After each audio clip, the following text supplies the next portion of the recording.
ಓಂ ಶಾಂತಿ. ಈ ದಿನ ನಾವು ಆತ್ಮಿಕ ಅಭ್ಯಾಸವನ್ನು ಮಾಡೋಣ. ಆತ್ಮಿಕ ಚಿಂತನೆಯಲ್ಲಿ ತಮ್ಮನ್ನು ತಾವು ತೊಡಗಿಸ್ಕೊಳ್ಳೋಣ. ಬಾಬಾ ಹೇಳ್ತಿರ್ತಾರೆ, ಮೊದಲನೇದಾಗಿ ತಮ್ಮನ್ನು ತಾವು ತಿಳ್ಕೋಬೇಕು ಅಂತ ಹೇಳ್ತಾರೆ. ಅಂದರೆ ಸ್ವಚಿಂತನೆಯನ್ನು ಮಾಡಬೇಕು ಅಂತ ಹೇಳ್ತಾರೆ. ಅಂದರೆ ಆತ್ಮಚಿಂತನೆಯನ್ನು ಮಾಡಬೇಕು. ಎಷ್ಟು ಆತ್ಮಚಿಂತನೆ ಮಾಡ್ತಿರೋ ಅಷ್ಟು ಆತ್ಮಿಕ ಒಂದು ಸ್ಥಿತಿ ಪಕ್ಕಾ ಆಗುತ್ತೆ ಅಂತ ಹೇಳ್ತಾರೆ. ಅದರ ಬಗ್ಗೆ ಇವತ್ತು ಅನುಭವ ಮಾಡೋಣ. ಎಲ್ಲರೂ ತಮ್ಮನ್ನು ತಾವು ಭ್ರುಕುಟಿಯ ಮಧ್ಯೆ ತಮ್ಮ ಮನಸ್ಸು ಬುದ್ಧಿಯನ್ನು ಏಕಾಗ್ರ ಮಾಡಿ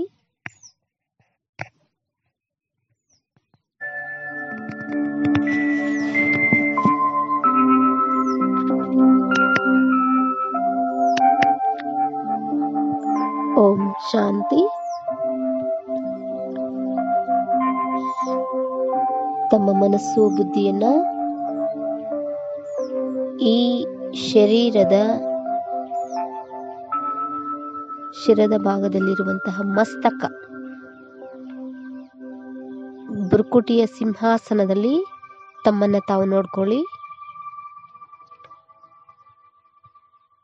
ಯಾವ ರೀತಿ ಆಕಾಶದಲ್ಲಿ ಹೊಳೆಯುವಂತಹ ಸಣ್ಣ ನಕ್ಷತ್ರ ಇರುತ್ತಲ್ಲ, ಆ ರೀತಿ ಆ ಒಂದು ನಕ್ಷತ್ರ ಬಂದು ಈ ಹಣೆಯ ಮಧ್ಯಭಾಗದಲ್ಲಿ ಇರುವ ರೀತಿ ಅನುಭವ ಮಾಡಿ. ನಾನೊಂದು ನಿರಾಕಾರ ಜ್ಯೋತಿರ್ಬಿಂದು ಸ್ವರೂಪದಲ್ಲಿ ಇರುವಂತಹ ನಕ್ಷತ್ರದ ರೀತಿಯಲ್ಲಿ ಹೊಳೆಯುವಂತಹ ಆತ್ಮನಾಗಿದ್ದೇನೆ. ಈ ಹಣೆಯ ಮಧ್ಯಭಾಗದಲ್ಲಿ ನಾನು ಸದಾ ವಿರಾಜಮಾನನಾಗಿದ್ದೇನೆ.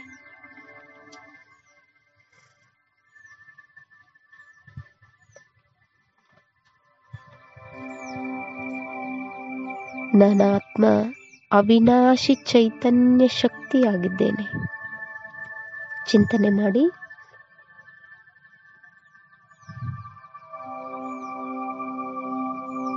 ನನ್ನ ಆತ್ಮ ನಿರಾಕಾರ ಜ್ಯೋತಿರ್ಬಿಂದು ಸ್ವರೂಪದಲ್ಲಿ ಹೊಳೆಯುವಂತಹ ನಕ್ಷತ್ರ ಆಗಿದ್ದೇನೆ. ಇಷ್ಟು ದೊಡ್ಡ ಶರೀರ ನಾನಲ್ಲ. ಯಾವ ರೀತಿ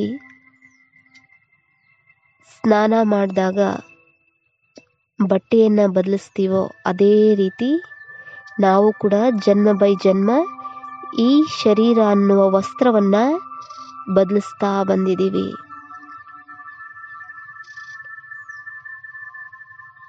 ನನ್ನ ಆತ್ಮ ಈ ಶರೀರ ಅನ್ನುವ ವಸ್ತ್ರವನ್ನ ಧರಿಸಿ ಪಾತ್ರ ಮಾಡುವಂತಹ ಪಾತ್ರಧಾರಿಯಾಗಿದ್ದೇನೆ.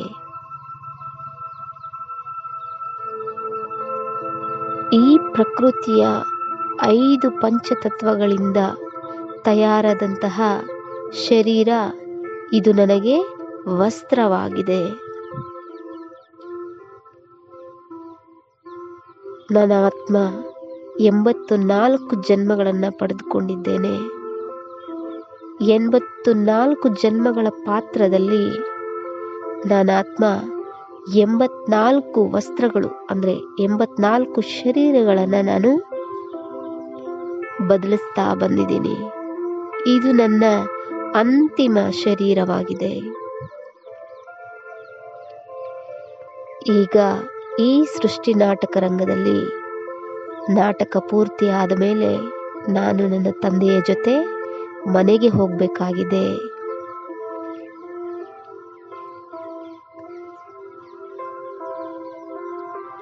ನನ್ನ ಆತ್ಮ ಈ ಹಣೆಯ ಮಧ್ಯಭಾಗದಲ್ಲಿ ಕೂತು ಇದು ನನ್ನ ಅಕಾಲ ಸಿಂಹಾಸನವಾಗಿದೆ. ಈ ಸಿಂಹಾಸನದಲ್ಲಿ ಕೂತಿರುವಂತಹ ರಾಜ ನನ್ನ ಆತ್ಮನಾಗಿದ್ದೇನೆ. ಈ ದೇಹ ಅನ್ನುವ ರಥವನ್ನು ನಡೆಸತಕ್ಕಂತಹ ಸಾರಥಿ ನಾನಾಗಿದ್ದೇನೆ.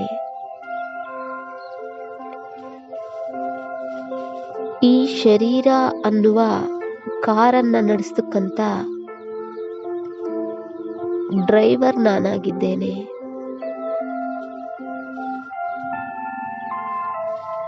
ಈ ಶರೀರವೆಂಬ ಮಂದಿರದಲ್ಲಿ ನಾನಾತ್ಮ ಮೂರ್ತಿಯಾಗಿದ್ದೇನೆ. ಮಂದಿರದಲ್ಲಿ ಮೂರ್ತಿ ಇಲ್ಲದೆ ಮಂದಿರಕ್ಕೆ ಯಾವ ರೀತಿ ಬೆಲೆ ಇಲ್ಲವೋ ಅದೇ ರೀತಿ ಈ ಶರೀರವೆನ್ನುವ ಮಂದಿರದಲ್ಲಿ ಆತ್ಮ ಅನ್ನುವ ಮೂರ್ತಿ ಇಲ್ಲದಿದ್ದರೆ ಈ ಶರೀರಕ್ಕೆ ಬೆಲೆಯೇ ಇಲ್ಲ, ಈ ಮಂದಿರಕ್ಕೆ ಬೆಲೆಯೇ ಇಲ್ಲ.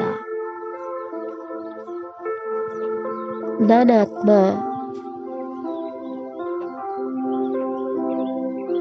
ಈ ಹಣೆಯ ಮಧ್ಯಭಾಗದಲ್ಲಿ ಕೂತು ಈ ಕಣ್ಣುಗಳಿಂದ ಇಡೀ ಪ್ರಪಂಚವನ್ನ ನೋಡುತ್ತೇನೆ.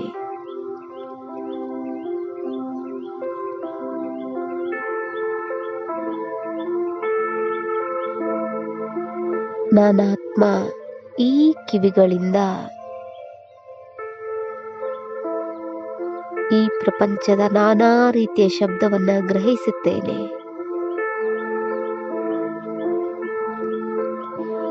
ನಾನಾತ್ಮ ಈ ಬಾಯಿಯ ಮೂಲಕ ಸರ್ವರಾತ್ಮರೊಟ್ಟಿಗೆ ಮಾತನಾಡುತ್ತೇನೆ. ನಾನಾತ್ಮ ಈ ಕೈಕಾಲುಗಳ ಮೂಲಕ ಸರ್ವ ಕರ್ಮವನ್ನೂ ಮಾಡುತ್ತೇನೆ.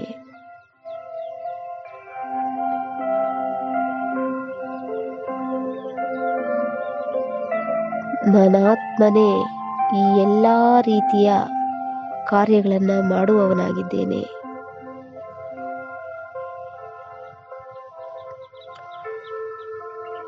ನಾನಾತ್ಮ ಅವಿನಾಶಿ ಶಕ್ತಿಯಾಗಿದ್ದೇನೆ. ನನಗೆ ಯಾವುದೇ ರೀತಿಯ ಸಾವಿನ ಭಯವಿಲ್ಲ.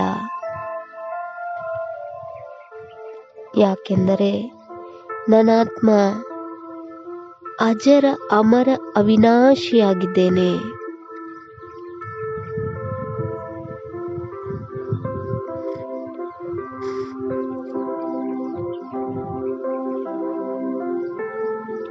ಶರೀರಕ್ಕೆ ಸಾವನ್ನೋದಿದೆ. ಈ ಶರೀರವನ್ನ ಅಂದರೆ ಪಂಚತತ್ವಗಳಿಂದಾದ ಈ ಶರೀರವನ್ನ ಅಸ್ತ್ರಶಸ್ತ್ರಗಳಿಂದ, ಬೆಂಕಿಯಿಂದ, ಗಾಳಿಯಿಂದ, ನೀರಿನಿಂದ, ಸರ್ವ ಆಯುಧಗಳಿಂದ ಈ ಶರೀರವನ್ನ ನಾಶಪಡಿಸಬಹುದು. ಅದಕ್ಕೆ ಇದನ್ನ ವಿನಾಶಿ ಶರೀರ ಅಂತ ಕರೀತಾರೆ. ಆದರೆ ನನ್ನ ಆತ್ಮನನ್ನ ಯಾವುದೇ ಅಸ್ತ್ರಶಸ್ತ್ರಗಳಿಂದ ಕೊಲ್ಲಲಿಕ್ಕೆ ಸಾಧ್ಯ ಇಲ್ಲ, ನೀರಿನಿಂದ ಮುಳುಗಿಸೋದಕ್ಕೆ ಸಾಧ್ಯ ಇಲ್ಲ, ಗಾಳಿಯಿಂದ ತೇಲಿಸೋದಕ್ಕೆ ಸಾಧ್ಯ ಇಲ್ಲ, ಬೆಂಕಿಯಿಂದ ಸುಡೋದಕ್ಕೆ ಸಾಧ್ಯ ಇಲ್ಲ. ನನ್ನ ಆತ್ಮ ಅವಿನಾಶಿ ಚೈತನ್ಯ ಶಕ್ತಿಯಾಗಿದ್ದೇನೆ.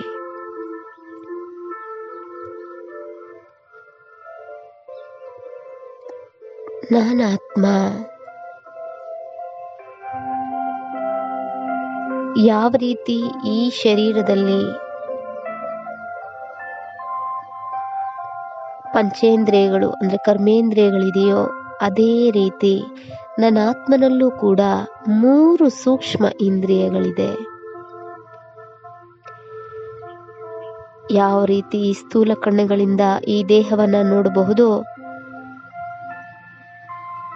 ಆದ್ರೆ ಆತ್ಮನನ್ನ ನೋಡೋದಿಕ್ಕೆ ಸಾಧ್ಯ ಇಲ್ಲವೋ ಅದೇ ರೀತಿ ಈ ಸೂಕ್ಷ್ಮ ಇಂದ್ರಿಯಗಳನ್ನು ಕೂಡ ನೋಡೋದಿಕ್ಕೆ ಸಾಧ್ಯ ಇಲ್ಲ.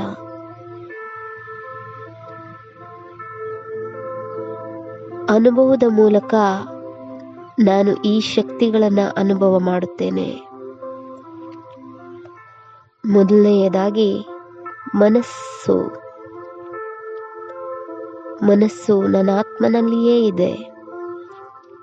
ಮನಸ್ಸು ಸಂಕಲ್ಪಗಳನ್ನ ಉತ್ಪತ್ತಿ ಮಾಡುತ್ತೆ.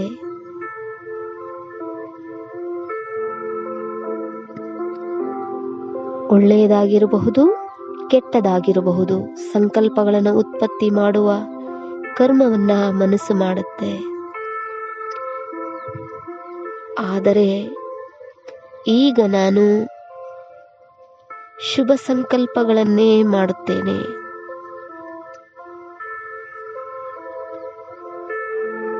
ಎರಡನೆಯದಾಗಿ ಬುದ್ಧಿಯಾಗಿದೆ. ಬುದ್ಧಿ ನಿರ್ಣಯವನ್ನ ತೆಗೆದುಕೊಳ್ಳುತ್ತೆ.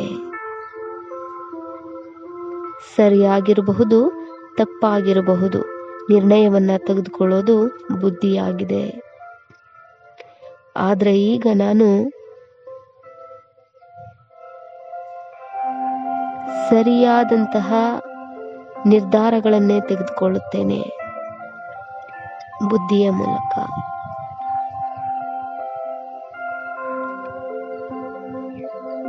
ಮೂರನೆಯದಾಗಿ ಸಂಸ್ಕಾರ. ಮನಸ್ಸಿನಿಂದ ಆಲೋಚಿಸಿ, ಬುದ್ಧಿಯಿಂದ ನಿರ್ಧರಿಸಿ, ಕರ್ಮದಲ್ಲಿ ತರುವಂತಹ ಅಭ್ಯಾಸವೇ ಸಂಸ್ಕಾರ ಆಗಿದೆ. ಈ ಸಂಸ್ಕಾರವನ್ನ ನಾನು ಶ್ರೇಷ್ಠವಾಗಿ ರೂಪಿಸಿಕೊಳ್ಳುತ್ತೇನೆ. ಒಳ್ಳೆಯದಾಗಿರಬಹುದು, ಕೆಟ್ಟದಾಗಿರಬಹುದು, ಸಂಸ್ಕಾರದಲ್ಲಿ ಎಲ್ಲವೂ ಕೂಡ ರೆಕಾರ್ಡ್ ಆಗಿರುತ್ತೆ. ಇದರ ಅನುಸಾರವೇ ನನ್ನ ಮುಂದಿನ ಜನ್ಮ ನಿರ್ಣಯ ಆಗುತ್ತೆ. ಅದಕ್ಕಾಗಿ ನಾನು ಸದಾ ಶ್ರೇಷ್ಠ ಕರ್ಮಗಳನ್ನೇ ಮಾಡುತ್ತೇನೆ.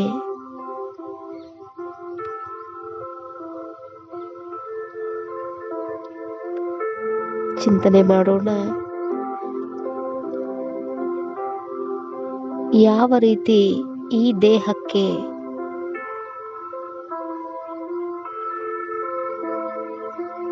ಐದು ಗುಣಗಳಿದೆಯೋ, ಕಾಮ, ಕ್ರೋಧ, ಲೋಭ, ಮೋಹ, ಮದ, ಮತ್ಸರಗಳು, ಇದ್ಯಾವುದು ನನ್ನ ಗುಣಗಳಲ್ಲ. ಈ ಶರೀರವೇ ಬೇರೆ, ನನ್ನ ಆತ್ಮನೇ ಬೇರೆಯಾಗಿದೆ. ಶರೀರದ ಗುಣಗಳೇ ಬೇರೆ, ನನ್ನ ಆತ್ಮನ ಗುಣಗಳೇ ಬೇರೆಯಾಗಿದೆ. ನನ್ನ ಆತ್ಮನಲ್ಲಿ 7 ಅಮೂಲ್ಯವಾದಂತಹ ಗುಣಗಳಿದೆ.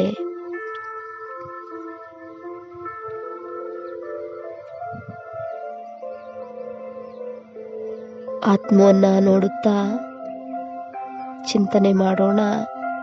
ನನ್ನ ಆತ್ಮ ಪವಿತ್ರ ಸ್ವರೂಪ ಆತ್ಮನಾಗಿದ್ದೇನೆ.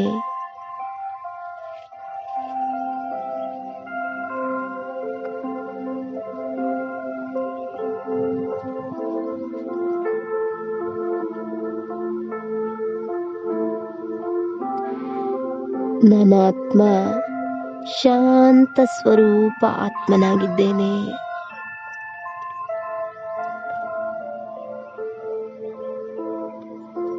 ಶಾಂತಿಯೇ ನನ್ನ ಆತ್ಮನ ಸ್ವಧರ್ಮವಾಗಿದೆ.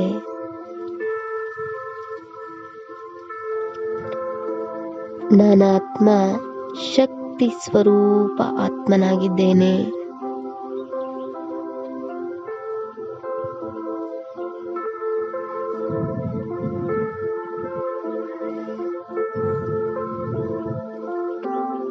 ನನ್ನ ಆತ್ಮ ಜ್ಞಾನ ಸ್ವರೂಪ ಆತ್ಮನಾಗಿದ್ದೇನೆ.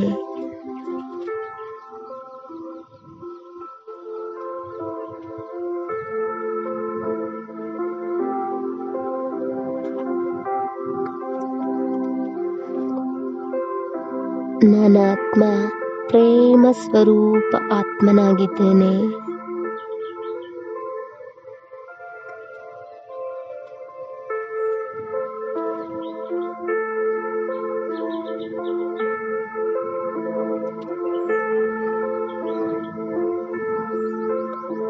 ನನ್ನ ಆತ್ಮ ಆನಂದ ಸ್ವರೂಪ ಆತ್ಮನಾಗಿದ್ದೇನೆ.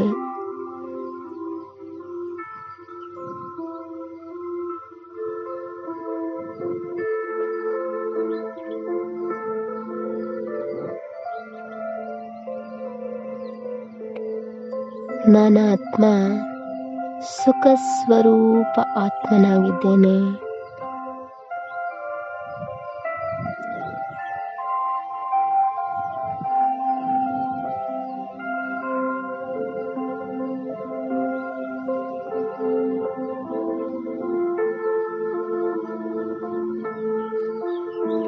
ಈ 7 ಗುಣಗಳು ನನ್ನ ಆತ್ಮದ ಮೂಲ ಗುಣಗಳಾಗಿವೆ.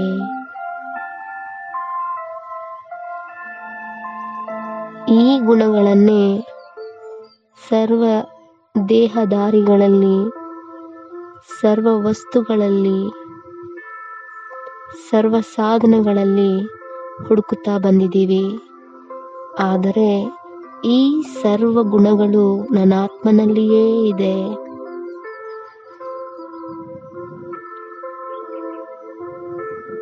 ಎಲ್ಲಿಯವರೆಗೆ ನನ್ನ ಆತ್ಮಿಕ ಸ್ಥಿತಿಯಲ್ಲಿ ನಾನು ಸ್ಥಿತ ಆಗೋದಿಲ್ವೋ ಅಲ್ಲಿಯವರೆಗೂ ಈ ಗುಣಗಳು ಪ್ರಚಲಿತದಲ್ಲಿ ಬರೋದಿಲ್ಲ.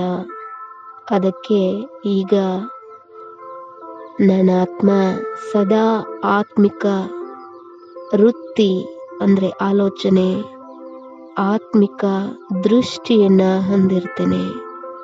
ಆತ್ಮಿಕ ಕರ್ಮವನ್ನ ಹೊಂದಿರ್ತೇನೆ.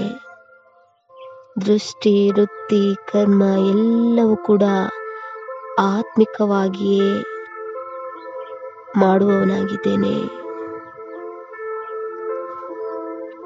ಸದಾ ಆತ್ಮಿಕ ಸ್ಥಿತಿಯಲ್ಲಿ ಸ್ವಚಿಂತನೆಯನ್ನ ಮಾಡ್ತಾ ಅಂತರ್ಮುಖಿಯಾಗಿರ್ತೇನೆ.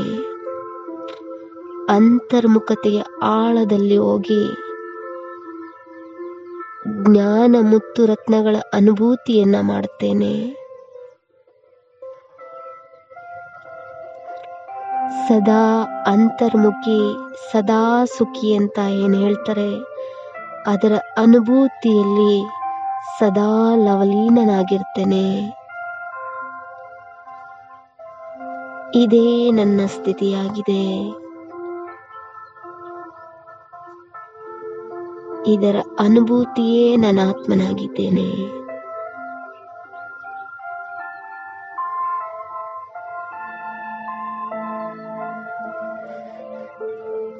ಸ್ವಪರಿವರ್ತನೆಯೇ ವಿಶ್ವ ಪರಿವರ್ತನೆಯಾಗಿದೆ.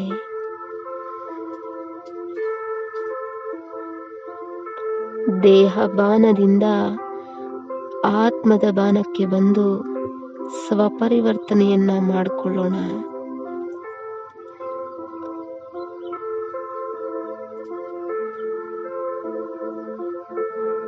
ಸದಾ ಈ ಚಿಂತನೆಯಲ್ಲಿರ್ತಾ, ಸದಾ ಈ ವೃತ್ತಿ ದೃಷ್ಟಿಯನ್ನ ಕರ್ಮದಲ್ಲಿ ತರ್ತಾ ಧಾರಣಾ ಸ್ವರೂಪರಾಗೋಣ.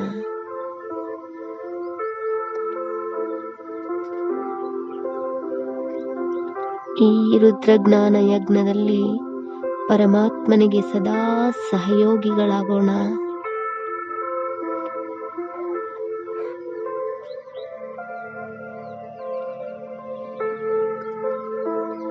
ಓಂ ಶಾಂತಿ.